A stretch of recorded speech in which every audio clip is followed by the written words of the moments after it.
former Surgeon General, is criticizing Robert F. Kennedy's decision to cancel nearly $500 million in contracts to develop mRNA vaccines against future viral threats. Jerome Adams, who served during Donald Trump's first term, posted to social media, writing in part this: "I've tried to be objective and non-alarmist in response to current HHS actions, but quite frankly, this move is going to cost lives." Other public health experts are also sounding the alarm.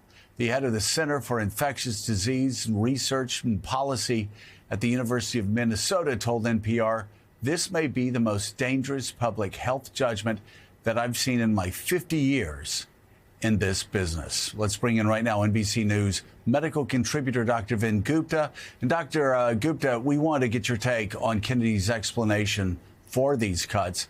Let's take a look at what he said earlier this week.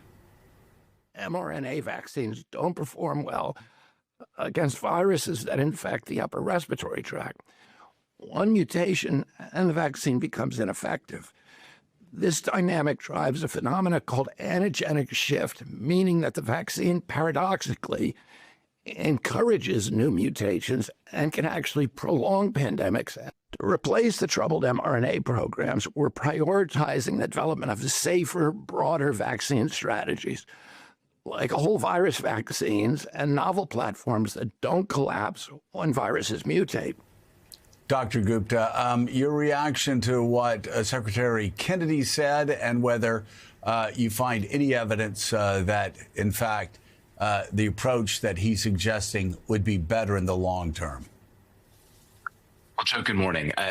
Let's take his first statement on what the vaccine does in the body. So-called, it doesn't work, to use his words, it doesn't work against preventing infection of the upper respiratory tract. To some extent, either he was misinformed by his team or he's just speaking in the wrong terms. But words matter, especially if you're the head of the Health and Human Services Division of the federal government. That's not what these vaccines, Joe, are meant to do. They're meant to protect and really arm up the immune system in the lower respiratory tract, which is our lungs. Upper respiratory tract is our throat, our nasopharynx, our nose. That's not what these vaccines have been. We've been talking about this for 5 years. These vaccines have been meant to prevent severe pneumonia, severe disease.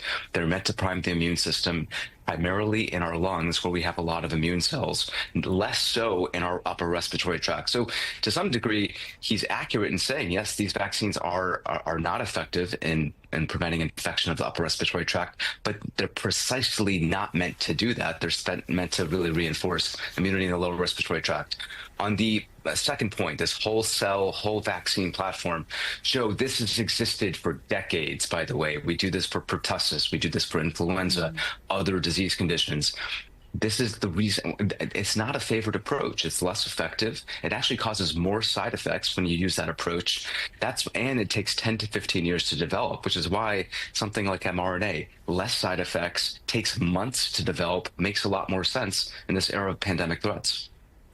Dr. Gupta, when you get to the premise of public health, obviously there's an implication there that this is about communication with the public and not merely an establishing of what is true and accurate about scientific fact.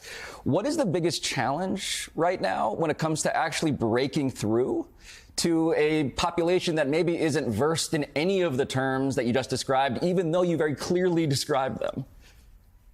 Yeah, I mean, Pablo, you're spot on here. I think the problem here is that traditional entities that operate in evidence and fact are not nimble and quick on their feet on social media. So it's very easy to create a narrative on social that's inflammatory, that's controversial, and that's the currency of information today. And so that's number one. It's just what actually gains traction is how controversial can you be and how against the grain can you be. Number two, there's just fundamental mistruths. I know we're going to talk about this shortly, but they want to maintain mRNA technology for, say, cancer research, Pablo. They don't want to do it for COVID and flu. But why is it okay for cancer research and not okay for infectious disease?